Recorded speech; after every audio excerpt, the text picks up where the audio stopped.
ومن لم يستطع منكم طولا أن ينكح المحصنات المؤمنات فمما ملكت أيمانكم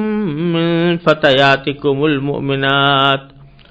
والله أعلم بإيمانكم بعضكم من بعض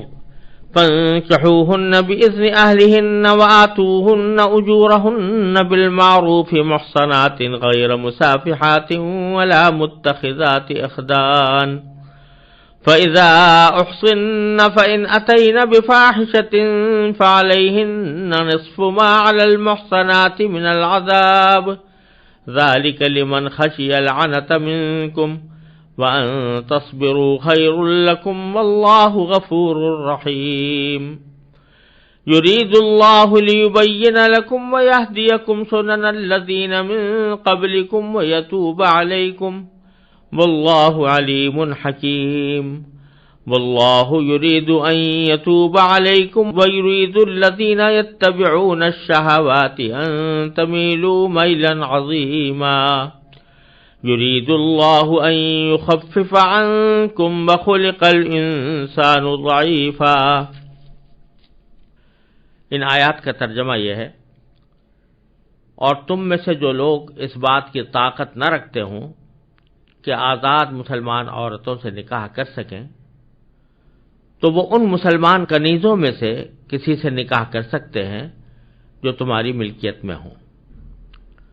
اور اللہ کو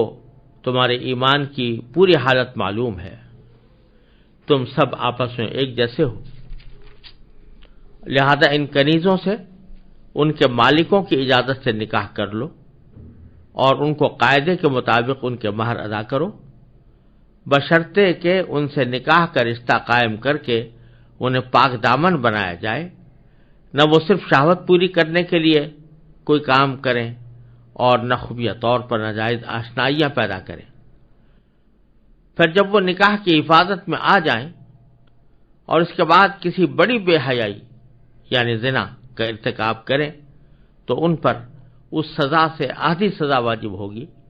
جو غیر شادی شدہ آزاد عورتوں کے لیے مقرر ہے۔ یہ سب یعنی کنیزوں سے نکاح کرنا تم میں سے ان لوگوں کے لیے ہے جن کو نکاح نہ کرنے کی صورت میں گناہ میں مبتلا ہونے کا اندیشہ ہو، اور اگر تم صبر ہی کیے رہو تو یہ تمہارے لیے بہت بہتر ہے، اور اللہ بہت بخشنے والا بڑا مہربان ہے۔ اللہ چاہتا ہے کہ تمہارے لیے احکام کی وضاحت کر دے، اور جو نیک لوگ تم سے پہلے گزرے ہیں تم کو ان کے طور طریقوں پر لے آئے اور تم پر رحمت کے ساتھ توجہ فرمائے، اور اللہ ہر بات کا جاننے والا بھی ہے، حکمت والا بھی۔ اللہ تو چاہتا ہے کہ تمہاری طرف توجہ کرے، اور جو لوگ نفسانی خواہشات کے پیچھے لگے ہوئے ہیں وہ چاہتے ہیں کہ تم راہ راست سے ہٹ کر بہت دور جا پڑو۔ اللہ چاہتا ہے کہ تمہارے ساتھ آسانی کا معاملہ کرے، اور انسان کمزور پیدا ہوا ہے۔ ان آیات کریمہ میں اللہ تبارک و تعالی نے کنیزوں کے ساتھ نکاح کا حکم بیان فرمایا ہے۔ پچھلی آیات میں آزاد خواتین سے نکاح کا ذکر تھا، اور ان آیات میں کنیزوں باندیوں کے ساتھ نکاح کا ذکر ہے۔ یہاں یہ سمجھ لینا چاہیے کہ یہ اس وقت کی بات ہے جب کہ کنیزیں اور غلام معاشرے کے اندر بہت کثرت سے موجود تھے، اور شرعی طور پر ان کو کنیز اور غلام تسلیم کیا گیا تھا۔ عام طور سے جہاد کے نتیجے میں جو جنگی قیدی آتے تھے ان کو بعض اوقات فدیہ لے کر چھوڑا جاتا تھا، بعض اوقات ویسے ہی احسان کر کے چھوڑا جاتا تھا، بعض اوقات غلام بنا لیا جاتا تھا،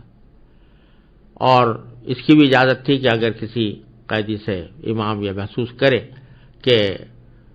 اس سے بڑے فتنے کا اندیشہ ہے تو اس کو قتل کی بھی اجازت تھی۔ تو اس وقت ساری دنیا میں غلاموں اور کنیزوں کا نظام چل رہا تھا، مسلمانوں کے معاشرے کے اندر بھی موجود تھا۔ تو اس وقت میں اللہ تبارک و تعالی نے فرمایا کہ عام طور سے یہ ہوتا ہے کہ آزاد جو عورتیں ہوتی ہیں ان کا مہر زیادہ ہوتا ہے، ان کے مطالبات زیادہ ہوتے ہیں، ان پر خرچ زیادہ کرنا پڑتا ہے، اور کنیزوں کے ساتھ نکاح کرنے میں اتنے مطالبات نہیں ہوتے تھے، اتنا بڑا مہر، اتنا بڑا خرچہ ان کے اوپر نہیں کرنا پڑتا تھا، تو جو لوگ کے آزاد عورتوں سے نکاح سے یہ طاقت نہ رکھتے وہ کنیزوں سے نکاح کر لیتے تھے۔ لیکن کنیزوں سے نکاح کرنے کے سلسلے میں یہ بات معروف تھی اور شریعت نے بھی اس کو تسلیم کیا تھا کہ چونکہ کنیز پر پہلا حق اس کے مولا کا یعنی اس کے آقا کا ہوتا ہے، اس کے مالک کا، لہذا اگر کسی کنیز کی شادی ہو جائے یعنی وہ آقا کسی اور سے اس کی کا نکاح کر دے تو اس سے نکاح کرنے کے نتیجے میں اگر کوئی اولاد پیدا ہو تو وہ اولاد بھی کنیز کے مالک کی ملکیت میں آ جاتی تھی، یعنی وہ بھی غلام ہو جاتی تھی۔ تو اگر کوئی شخص آزاد آدمی ہے اور وہ کسی کنیز سے نکاح کرتا ہے تو اس کے اندر یہ خطرہ موجود تھا کہ اس کے پاس جب اولاد ہو تو اولاد اس کے غلام بنے۔ اس لیے یہ ان آیات کریمہ میں اللہ تبارک و تعالی نے یہ فرمایا ہے کہ ایک آزاد آدمی کو کسی کنیز کے ساتھ نکاح کرنے کی عام حالات میں ضرورت نہ ہونی چاہیے، اس کی کوشش یہ ہونی چاہیے کہ آزاد ہی عورتوں سے نکاح کرے۔ لیکن اگر کسی میں اتنی طاقت نہیں ہے کہ آزاد عورتوں سے نکاح کرے تو بے شک کر لے، لیکن ساتھ ہی یہ بھی فرمایا آخر میں جا کر کہ یہ اس وقت کرے جب اندیشہ ہو کہ مجھے آزاد عورتوں سے نکاح کرنے کی تو طاقت نہیں اور کنیزوں کے ساتھ کرنے میں اپنی اولاد کو غلام بنانے کا اندیشہ ہے، تو اس کی وجہ سے آدمی یہ سوچے کہ اگر میں گناہ میں مبتلا ہو گیا، اگر میں نے نکاح نہ کیا اور اس کی وجہ سے گناہ میں مبتلا ہو گیا تو گناہ کا اہتمام اس کو زیادہ ہو رہا ہو، اس وقت میں اس کو چاہیے کہ وہ کنیزوں سے نکاح کر لے، ورنہ صبر کرے تو بہتر ہے۔ بیچ میں اللہ تبارک و تعالی نے ایک جملہ ایسا ارشاد فرما دیا ہے کہ جس سے یہ ہدایت دی گئی ہے کہ ویسے تو کسی کنیز سے نکاح کرنا کوئی پسندیدہ بات نہیں ہے ایک آزاد آدمی کے لیے، لیکن اگر کوئی شخص کر لے تو پھر یہ نہ سمجھے کہ چونکہ میری بیوی کنیز ہے اور وہ کم درجہ ہے تو اس کے ساتھ معاملہ وہ ظلم و ستم کا کرے یا اس کو اپنے سے کمتر حقیر سمجھے اور کمتر حقیر سمجھ کر اس کے ساتھ ویسا ہی سلوک کرے، کیونکہ نکاح جو ہوا ہے وہ تو در حقیقت ایمانی رشتے سے ہوا ہے، اور ایمانی رشتے سے وہ تمہیں کوئی پتہ نہیں کہ ہو سکتا ہے کہ وہ عورت ہی ایمانی رشتے سے زیادہ طاقتور ہو اللہ تعالیٰ کے ہاں اور تم اس کے مقابلے میں کمزور ہو۔ اور جہاں تک تعلق ہے نسبی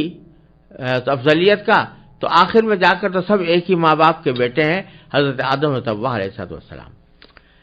یہ فرما رہے ہیں اللہ تبارک و تعالیٰ پہلی آیت کریمہ میں کہ وَمَن لَّمْ يَسْتَطِعْ مِنكُمْ طَوْلًا أَن يَنكِحَ الْمُحْصَنَاتِ، تم میں سے جو لوگ اس بات کی طاقت نہ رکھتے ہوں کہ وہ محسنات سے نکاح کریں، یا جیسے میں نے پہلے عرض کیا تھا محسنات دو معنی میں آیا ہے، ایک محسنات کے معنی شادی شدہ اور ایک محسنات کے معنی آزاد عورتیں، یہاں آزاد عورتوں کے معنی میں ہے کہ جب تمہیں اس بات کی طاقت نہ ہو کہ تم آزاد عورتوں سے نکاح کر سکو، فَمِمَّا مَلَكَتْ أَيْمَانُكُم مِّن فَتَيَاتِكُمُ الْمُؤْمِنَاتِ، تو تم میں سے ایسے لوگوں کے لیے جائز ہے کہ وہ نکاح کر لیں ایسی باندیوں سے جو مومن ہوں، مسلمان ہوں، اور وہی بات کہ پھر ان کو حقیر نہ سمجھنا، واللہ عالم بایمانکم، اللہ تعالیٰ تمہارے ایمان کو زیادہ بہتر جانتا ہے کہ کس کا ایمان زیادہ مضبوط ہے، لہذا حقیر سمجھنے کا کوئی جواز نہیں۔ بعضکم من بعض، اور نسبی اعتبار سے بھی تم کوئی فضیلت کا دعویٰ کر کے اس کو حقیر نہیں سمجھ سکتے، اس واسطے کہ بالآخر دونوں ایک ہی ماں باپ کے بیٹے ہیں، اولاد ہیں، حضرت آدم و حوا، بعضکم من بعض، یعنی تم ایک دوسرے ہی سے آپ ہو، اور اس کے معنی یہ بھی ہو سکتا ہے تم آپس میں ایک جیسے ہو، یعنی ایک ہی ماں باپ کی اولاد ہو۔ اب آگے پھر فرماتے ہیں فَانكِحُوهُنَّ بِإِذْنِ أَهْلِهِنَّ، ان بادیوں سے نکاح کر لو ان کے آقاؤں کی اجازت سے، وَآتُوهُنَّ أُجُورَهُنَّ بِالْمَعْرُوفِ، اور ان کو قاعدے کے مطابق ان کے مہر ادا کرو، محصنات غیر مصافحات ولا متخذات اخدان، یہاں پھر وہی تین شرطیں بیان فرمائی ہیں بشرطے کہ تم ان سے نکاح کا رشتہ قائم کر کے انہیں پاک دامن بنانے والے ہو. یعنی مقصود جو ہے وہ ان کی عفت بھی ہو اور ان کی پاک دامنی اور اپنی پاک دامنی، ان کو حفاظت اور ان کی حفاظت، اپنی گناہ سے حفاظت. غیر مصافحات، ایسا نہ ہو کہ وہ شہوت پوری کرنے کے لیے کوئی ناجائز کام کر رہی ہوں.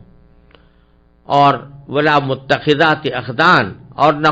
خفیہ طور پر ناجائز آشنائیاں پیدا کرتے ہوئے یہ کام کریں. یہی بات عرض فرما دی گئی کہ مقصود نکاح کا یہ ہے کہ عفت حاصل ہو اور اس کے مقابلے میں خفیہ تعلقات رکھنا اور ناجائز آشنائیاں پیدا کرنا یہ ایک مومن کا کام نہیں ہے، اور کنیزوں کو بھی اس سے بچانا ضروری ہے. ذالک لمن خشی العنۃ منکم، یہ حکم، یہ سارے احکام اس کے لیے ہے جو تم میں سے گناہ میں مبتلا ہونے کا اندیشہ رکھتا ہو. یعنی اس کو اسے فکر ہو کہ اگر میں نکاح میں نے نہ کیا، آزاد عورت سے تو کر نہیں پا رہا ہوں کیونکہ اس کی استطاعت نہیں ہے. کنیز سے کر سکتا تھا، لیکن اس میں یہ خرابی ہے کہ اگر اولاد ہوئی تو وہ اولاد اس کنیز کے آقا کی غلام ہوگی. لہذا نکاح کا راستہ تو بظاہر مسدود نظر آتا ہے. اب اندیشہ اس بات کا ہے کہ جب نکاح کا راستہ مسدود ہو گیا تو میں کسی گناہ میں مبتلا ہو کر اپنی ضرورت پوری کروں. ایسے موقع پر اللہ تعالیٰ فرماتے ہیں کہ جب گناہ کا اندیشہ ہو تو پھر یہ جو دوسری بات ہے، یعنی اپنی اولاد کو غلام بنا دینا، یہ کوئی ایسی بات نہیں ہے کہ جس کی وجہ سے آدمی گناہ میں مبتلا ہو. لہذا اس صورت میں تم باندیوں سے نکاح کر لو اور اس بات کی فکر نہ کرو کہ اولاد غلام ہوگی، کہ اولاد اگر غلام بھی ہو گئی اور غلام کے احکام بھی شریعت میں بھائیوں جیسے ہوتے ہیں، اس واسطے اس سے نہ ڈرو اور اپنے گناہ سے اپنے آپ کو بچا کر نکاح کا راستہ اختیار کر لو.